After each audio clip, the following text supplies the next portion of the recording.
এটা একটা প্রাকৃতিক বিধান। 100 ঐক্যহীন লোক আর 10 জন ঐক্যবদ্ধ লোক, যদি মারামারি লাগে 10 জন বিজয় লাভ করবে ঐক্যের গুণে, ইমানের জোরে। ইমানের জোর অন্য জিনিস।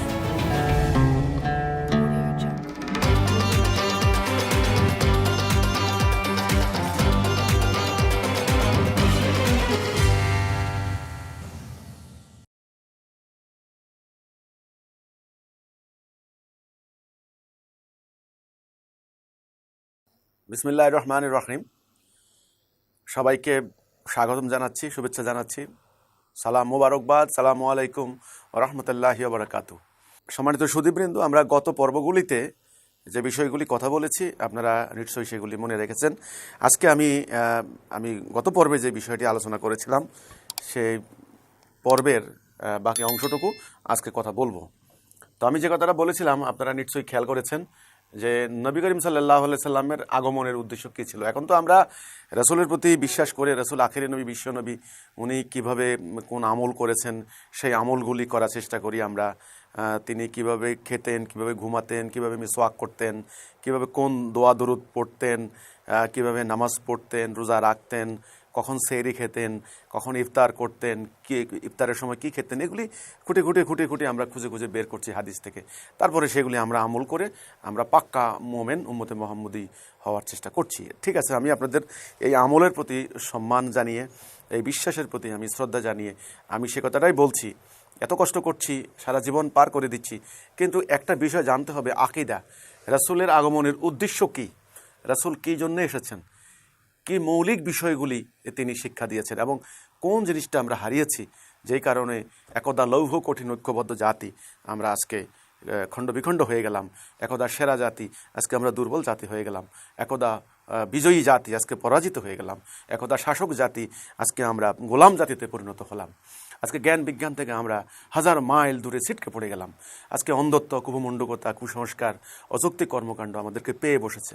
আমাদের ধর্ম আজকে এক শ্রেণীর ধর্ম ব্যবসায়ীর হাতে কুক্ষিগত হয়ে গেছে। তারা অর্থের বিনিময়ে এটাকে ব্যবসা করে খাচ্ছে। কেন আমরা আজকে এখানে আসলাম? এ পর্যন্ত আমাদেরকে কে আনলো?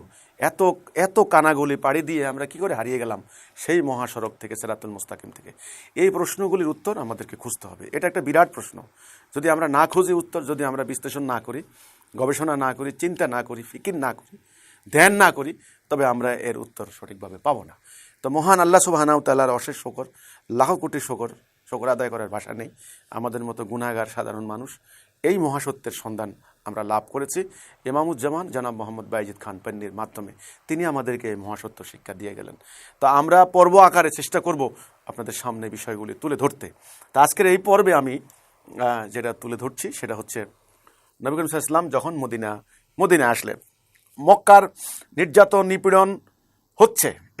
আমি এর আগের পর্বে কথা বলেছি কেমন নিপীড়ন, কেমন নির্যাতন, মানে ইতিহাস আর নাই এরকম জঘন্য অত্যাচার হয়েছে।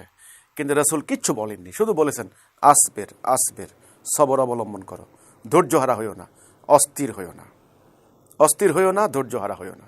এটার নামে সবর শব্দটার মানে কিন্তু আমি অন্য একদিন অন্য একটা পয়েন্টে আলাপ করব। সবর, পার্সিভিয়ারেন্স, লক্ষ্যের প্রতি অবিচলতা, দৃঢ়তা। একেবারে মার খাওয়া না, একেবারে বসে কোনো কথা বলবো না, নিষ্প্রাণ নির্জীব হয়ে শুধু মার খেয়ে যাবো, এটার নাম সবর না। সবর মানে হলো লক্ষ্যের প্রতি অবিচল, অটল, অনড়। যত অত্যাচার আসুক, জুলুম আসুক, আমি পিছপা হব না, আমি লক্ষ্যে পুষবই, এটার নাম সবর। সবর যদি করে একজন ব্যবসায়ী সফল হবে, একজন গৃহিণী সফল হবে, একজন রাষ্ট্রপ্রধান সফল হবে, একটা জাতি সফল হবে। সবর এমন একটা জিনিস, এটা প্রাকৃতিক। এই জন্য আল্লাহ বলছেন ইন্নাল্লাহা মা'আস সাবিরিন, সাবেরদের সাথে আমি আছি, আল্লাহ আছেন। সাবেরদের সাথে আল্লাহ আছেন, এটা কিন্তু আল্লাহ বলছেন। কাজেই রাসূল মক্কা 13 বছরে এই একদল সাবের, মুখলেস, মোমেন, পরীক্ষিত, ডিসিপ্লিন, ঐক্যবদ্ধ, মুজাহিদ তৈরি করলেন। তারা যখন মদিনায় আসলেন, এবার শুরু হলো সংগ্রাম। মদিনার জীবনে সংগ্রাম করলেন।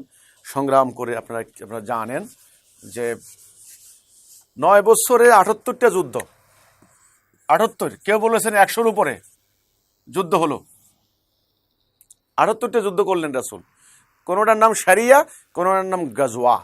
রাসূল সরাসরি যেই অভিযানগুলিতে গেলেন সেটার নাম গাজওয়া, আর যিনি কমান্ডার পাঠিয়েছেন তিনি যাননি, যেন নতুন নতুন নেতৃত্ব সৃষ্টি হয়, কমান্ডার সৃষ্টি হয়, সেটার নাম হলো সারিয়া। তো সারিয়া এবং গাজওয়া দুটো মিলিয়ে 78 থেকে 100 রাসূলের জীবদ্দশায় বড় বড়, যেমন বদর একটা একেবারে মানে সিদ্ধান্ত গ্রহণকারী একটা যুদ্ধ, তারপরে ওহুদ, খন্দক, হুনায়ুন, খন্দক বলতে আহজাব যেটা, হুনায়ুন, তাবুক রাসূলের একেবারে শেষ অভিযান। তাবুক যদিও যুদ্ধ হয়নি, কিন্তু ভয়াবহ একটা পরীক্ষা হয়েছে। আমি একটা বক্তব্য এটা বলেছি, ইনশাল্লাহ সামনেও সময় পেলে বলবো। এরপরে ছোট ছোট ছোট ছোট আরও অভিযান আছে, যেখানে হজরত জায়েদকে পাঠানো হলো, খালিদ বিন ওয়ালিদকে পাঠানো হলো, তারপরে হজরত হামজাকে পাঠানো হলো, সাদ বিন আবি ওয়াক্কাসকে পাঠানো হলো। এই ধরনের সাহাবীদের নেতৃত্বে বিভিন্ন ছোট ছোট অভিযান হলো, আশেপাশে বহু ট্রাইব। শেষে কিন্তু যখন মক্কা বিজয় হয়ে গেল, তারপরে কিন্তু আপনার শত শত ট্রাইব স্বেচ্ছায় এসে রাসূলের হাতে বায়াত গ্রহণ করে এই মহাজাতির অন্তর্ভুক্ত হয়ে নিজেরা সম্মানিত হয়ে গেলেন। এটা কিন্তু পরের কথা, কিন্তু ততদিনে কিন্তু প্রায় 78টা যুদ্ধ রাসূলকে করতে হয়েছে। এই যুদ্ধ করা মানে কি? রাসূলের জীবন মানে একজন যোদ্ধার জীবন, একজন সৈনিকের জীবন। এটা কিন্তু আমাদেরকে বুঝতে হবে আজকে উম্মতে মুহাম্মাদীকে। আজকে আমরা উম্মতে মুহাম্মাদী হয়েছি, আমাদের সৈনিক সুলভ আচরণ কোথায় গেছে? কোথায় গেছে ঐক্য? যারা সেনাবাহিনীতে কাজ করেন, যারা আমাদের বাংলাদেশের সামরিক বাহিনীতে আছেন, আপনারা জানেন সেনাবাহিনীতে ঐক্যের কি গুরুত্ব, শৃঙ্খলা কাকে বলে, আনুগত্য কাকে বলে, কমান্ড অ্যান্ড অ্যাকশন। কমান্ডের বাহিরে কোনো কাজ সেখানে চলে না। মানি না, মানব না, আমার দাবি মানতে হবে, নইলে গদি ছাড়তে হবে, এ ধরনের স্লোগান সেনাবাহিনীতে চলে না। যারা বাংলাদেশের সেনাবাহিনীতে আছেন, কি কঠোর প্রশিক্ষণের মাধ্যমে তাদেরকে ডিসিপ্লিন শিক্ষা দেওয়া হয়। দেখবেন সৈনিকদের চলাফেরার ডিসিপ্লিন, কথার ডিসিপ্লিন, রাস্তা হাঁটে এটারও একটা ডিসিপ্লিন আছে। কুর্তা গায়ে দেয়, তারা শার্ট প্যান্ট পরে, এটারও ডিসিপ্লিন আছে। সৈনিকরা যে ক্যাপ পরে, এটারও একটা ডিসিপ্লিন আছে। সৈনিকরা কিভাবে খাবে, কিভাবে পরবে, কিভাবে চলাফেরা করবে, কিভাবে হাঁটবে, এমনকি তারা দরবারে হাজার হাজার সৈন্য দেখবেন দরবারে একসঙ্গে বসে, মানে কমান্ডারের সামনে, এটারও একটা ডিসিপ্লিন আছে। এমনকি সৈন্যরা যে ফটো তোলে, একটা ফটো সেশন করে, এর মধ্যেও দেখবেন দাঁড়ানোর ডিসিপ্লিন। কমান্ডারকে বোঝা যায় ইনি কমান্ডার, সৈনিকদেরকে বোঝা যায়। এই যে দাঁড়ানোর ডিসিপ্লিন, বসার ডিসিপ্লিন, হাঁটার ডিসিপ্লিন, চলার ডিসিপ্লিন, এটা হলো একেবারে শৃঙ্খলা 2 নাম্বার। এটা একটা সামরিক শৃঙ্খলা, এটা প্রাকৃতিক। পৃথিবীর সকল জাতি, এটা একটা প্রাকৃতিক বিধান। 100 ঐক্যহীন লোক আর 10 জন ঐক্যবদ্ধ লোক, যদি মারামারি লাগে 10 জন বিজয় লাভ করবে ঐক্যের গুণে, ইমানের জোরে না। ইমানের জোর অন্য জিনিস। ডিসিপ্লিন, তারা খুব একজনের আনুগত্যশীল, ঐক্যবদ্ধ। 10 জন আর 100 জন বিশৃঙ্খল, স্বার্থপর, আত্মকেন্দ্রিক, কথা শুনে না কারো, একজন এক দিকে। এরা যদি কোনো সমস্যা হয়, এরা পরাজিত হবে। ওই 100 জন পরাজিত হবে। ওই 100 জন তাহাজ্জুদ গুজারি হইলেও পরাজিত হবে। কথাটা কিন্তু অনেকের হিট লাগতে পারে, অনেকে আমার এই কথার যৌক্তিকতা খুঁজে পাবেন না হয়তো, আকীদা যদি বিকৃত হয়। এই জন্য আমার কথা হচ্ছে, নবী করিম সাল্লাল্লাহু আলাইহি ওয়াসাল্লাম তিনি অনেক কষ্ট করে, সংগ্রাম করে তিনি ডিসিপ্লিন একটা জাতি তৈরি করলেন। সেই জাতিটাকে তিনি, ওই যে বললাম, সেই মেসওয়াক করা থেকে শুরু করে যুদ্ধবিদ্যা পর্যন্ত শিখালেন। এটা হচ্ছে একজন জাতির নেতার বৈশিষ্ট্য। তিনি তাদের সঙ্গে থেকে, এমন না তিনি বিদেশে থেকে তিনি অনুসারীদেরকে উদ্বুদ্ধ করেছেন, না, তাদের সঙ্গে থেকে তিনি পালান নাই। সঙ্গীরা যেখানে গিয়েছেন উনি সেখানে গিয়েছেন। শিক্ষা আছে ওনার জীবনে। একজন সামরিক বাহিনীর অধিনায়ক, ওনার থেকে শিখতে হবে। একজন রাষ্ট্রপ্রধান, ওনার থেকে শিখতে হবে। একজন মানে বিচারপতি, ওনার থেকে শিখতে হবে। শিকার আছে, উনি মডেল, উসওয়াতুন হাসানা, আল্লাহর ঘোষণা, আমাদের কথা নয়, শিখতে হবে। সৈন্যরা কাজ করতে করতে ক্লান্ত। একজন অনুসারী সাহাবী এসে কানে কানে বললেন, ইয়া রাসূলুল্লাহ, আপনি তো ক্লান্ত, পেটে তো পাথর বাঁধা, ক্ষুধার যন্ত্রণায় ঘন্টার পর ঘন্টা, একটু 1 বাটি দুধ আছে, আসেন একটু খাদ্য, শরীরে শক্তি হবে। রাসূল কানে কানে রসুলকে বলা, রসুল সবাই বললেন, এই সুখবর, খানা আছে, সবাই চলো। এটা কেমন কথা? 1 বাটি দুধ, আবু হুরায়রা থেকে বর্ণিত হাদিস।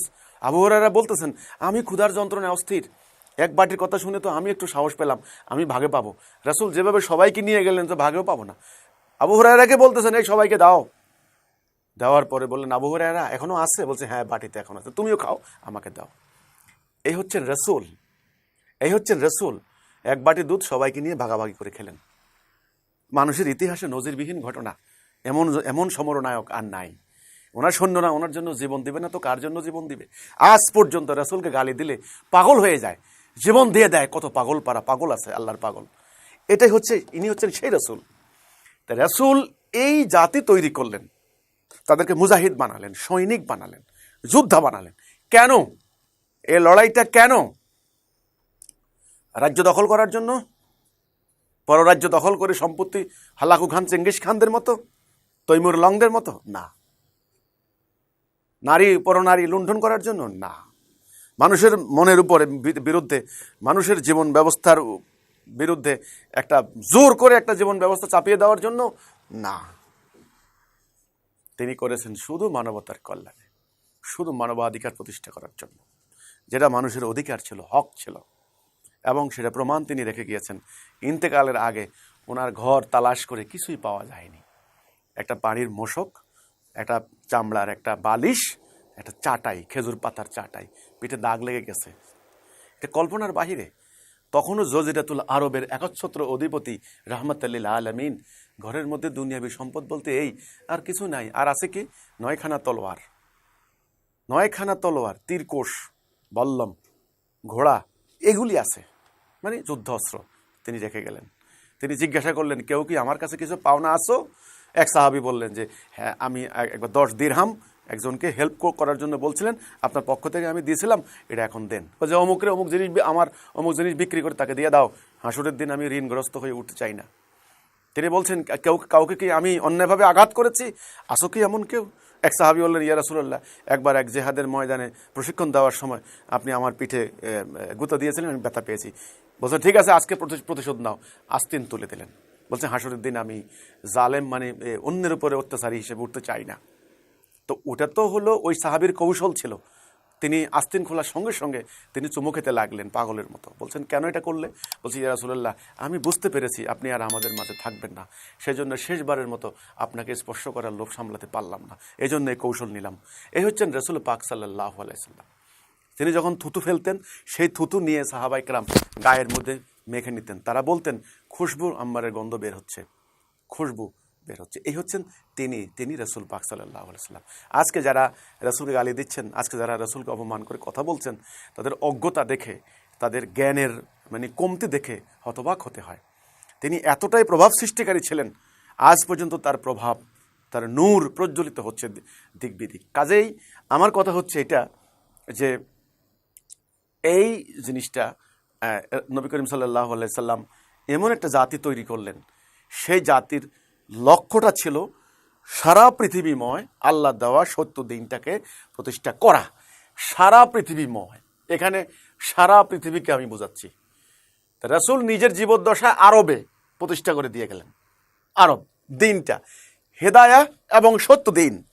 তাইলে সত্য দিনটা কি? মদিনায় যাওয়ার পরে সালার জামাত শুরু হলো। যদিও সালার 5 ওয়াক্ত সালার হুকুম মদিনায় যাওয়ার আগেই পেয়ে গেছেন, তবুও একেবারে আনুষ্ঠানিকভাবে শুরু হয়ে গেল। রাসূল মদিনায় গেলেন, মসজিদে নববী তৈরি করলেন। মসজিদে নববীটা কি, মসজিদটা কি, সেটা নিয়েও আলোচনা আছে। আজকের ওই প্রাণহীন মসজিদ নয়, সেই মসজিদে সৈন্যবাহিনী সমাবেশ করা হতো, রাসূল বিচার ফায়সালা করতেন, দণ্ডবিধি কার্যকর করা হতো, যুদ্ধের আয়োজন করা হতো, রাসূল ভাষণ দিতেন, অভাবী দরিদ্র লোকদেরকে অভাব দূর করা হতো, হাসপাতালের মতো কাজ হতো, সেখানে ট্রিটমেন্ট করা হতো, সেখানে বহু নানা ধরনের কার্যক্রম। ওই বৈদেশিক দূতাবাসের লোকেরা, মানে বিদেশের বৈদেশিক মিশনের লোকেরা এখানে সাক্ষাৎ করতেন, এসে বহু ধরনের বিরোধ মীমাংসা করা হতো। মসজিদ ছিল প্রাণবন্ত, জীবন্ত। মুসলমানদের যাবতীয় কর্মকাণ্ডের, দুনিয়া এবং আখেরাত, দেহ এবং আত্মার, শরিয়াত এবং আধ্যাত্মিকতার প্রাণ কেন্দ্র ছিল মসজিদ। আজকের সেই মসজিদ কোথায়? কাজেই মসজিদে নববী হওয়ার পর থেকে শুরু হলো সালা, 5 ওয়াক্ত জামাত শুরু হয়ে গেল। সালার পরে জাকাত ব্যবস্থা, অর্থনৈতিক ব্যবস্থা। যখন মদিনায় রাষ্ট্র ব্যবস্থা হয়ে গেল, তখন জাকাত কালেকশন শুরু হয়ে গেল নির্দিষ্ট হারে ধনীদের কাছ থেকে। তারপরে হলো হজ, বছরে একবার হজ।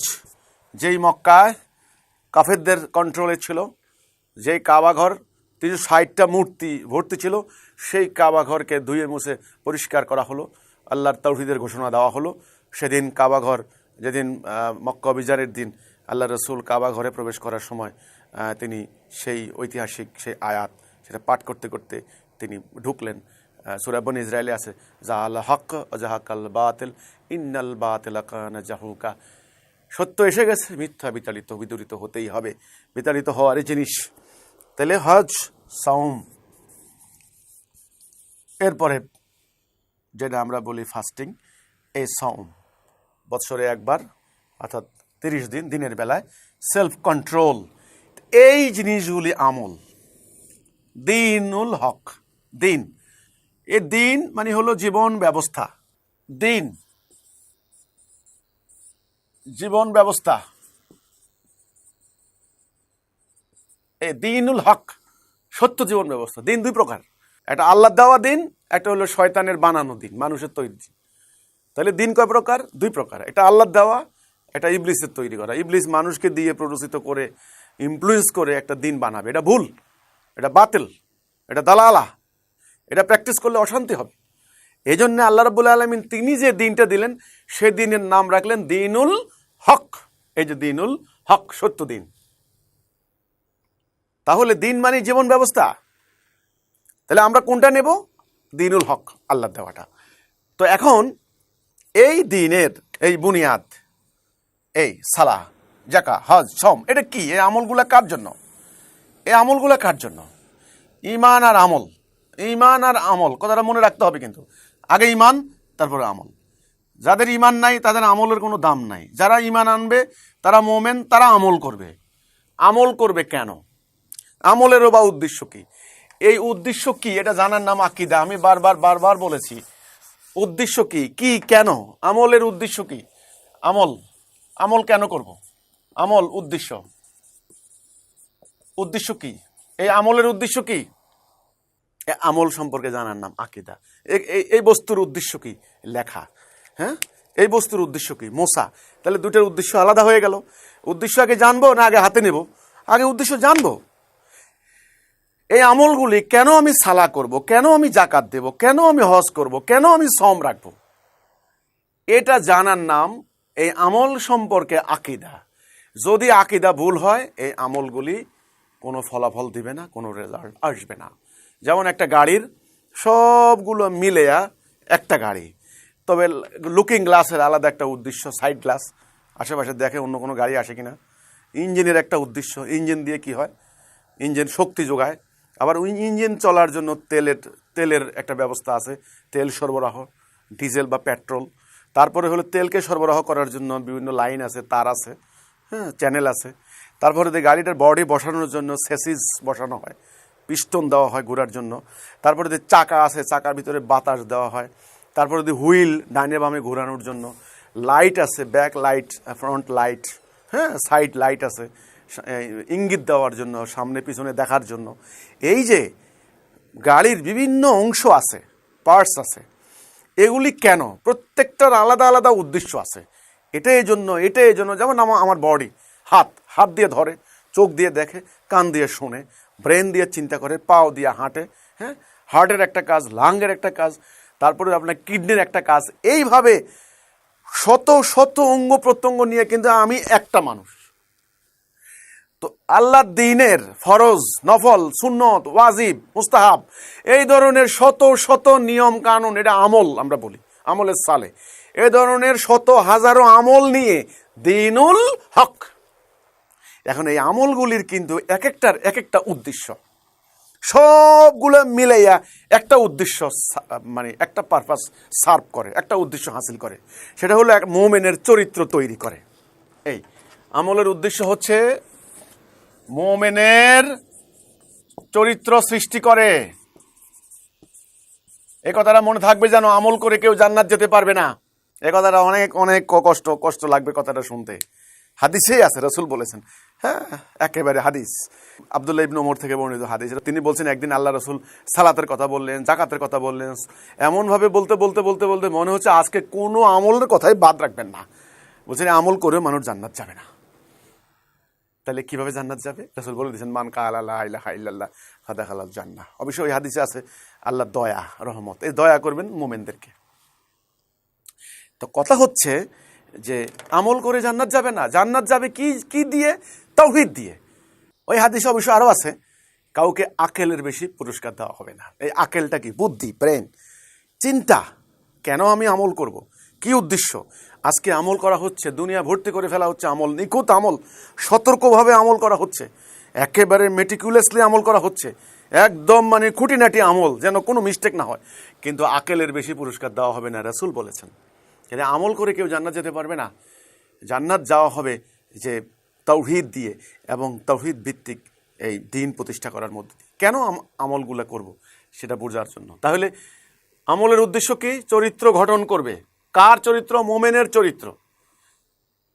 এক এক আমলের এক একটা উদ্দেশ্য হাসিল হবে, সবগুলো মিলে দেখবেন এই কর্মসূচি হয়ে যাবে। আগামী পর্বে আমরা এই আমলগুলি কিভাবে চরিত্র সৃষ্টি করে সেটা নিয়ে আমি আলোচনা করব। আমি এই পর্ব এখানে শেষ করব।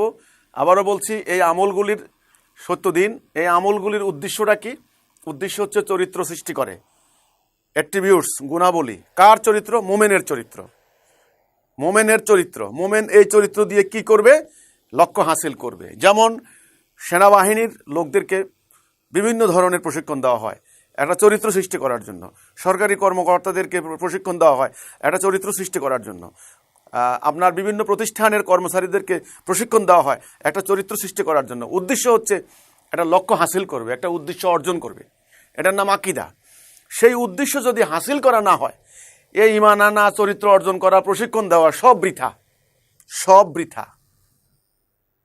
তো আগামী পর্বে ইনশাল্লাহ আমি এই বিষয় নিয়ে কথা বলবো, আমলের উদ্দেশ্য কি এবং আমলগুলি কিভাবে মোমেনের চরিত্র সৃষ্টি করে এবং সেই চরিত্রগুলি কি কি এবং সেই চরিত্র দিয়ে কি করা হবে, এটা নিয়ে ইনশাল্লাহ আগামী পর্বে আপনাদের সামনে হাজির হবে।